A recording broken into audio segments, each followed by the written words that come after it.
Welcome to Daily Office Devotions. I'm Reggie Kidd.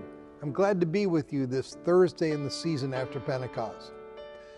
We're taking a detour from the daily office readings for a few days. Instead, we'll be thinking through various facets of worship and how our Lord provides meaningful communion with Him through our formal corporate worship, as well as in individual worship in our daily devotions.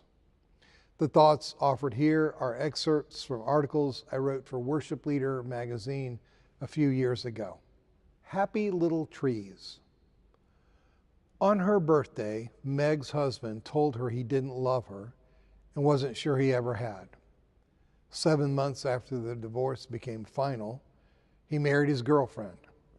By a happy coincidence, Meg was out of town visiting my family the day of her ex-husband's wedding. How to spend that day? We discovered that the late Bob Ross, host and star of the TV show The Joy of Painting, had established a teaching studio in nearby New Smyrna Beach, Florida. His students still teach people how to paint happy little trees.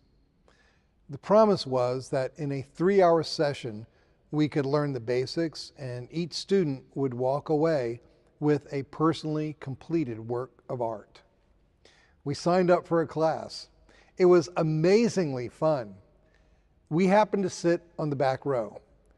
We couldn't help but notice the 2 teenage girls in front of us who didn't fit the middle class profile of most of the people in the room.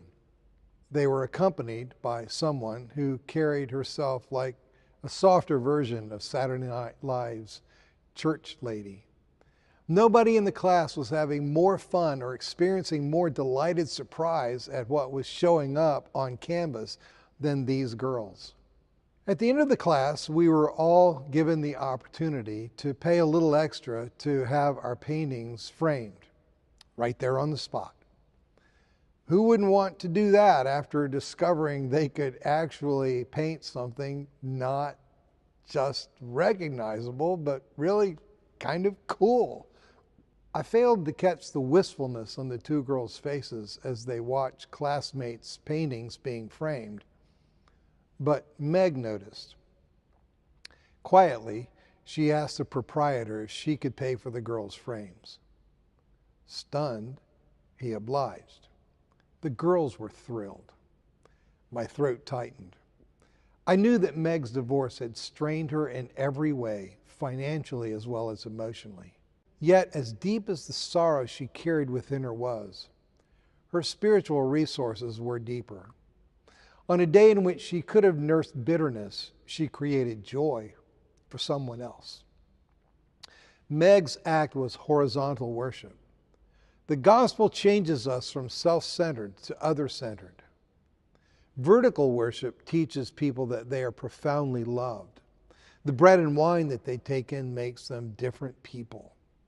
As theologian Alexander Schmemann quips, at this meal we become what we eat.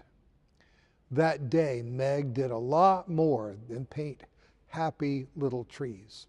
She became bread and wine to 2 girls, a shop owner, and me.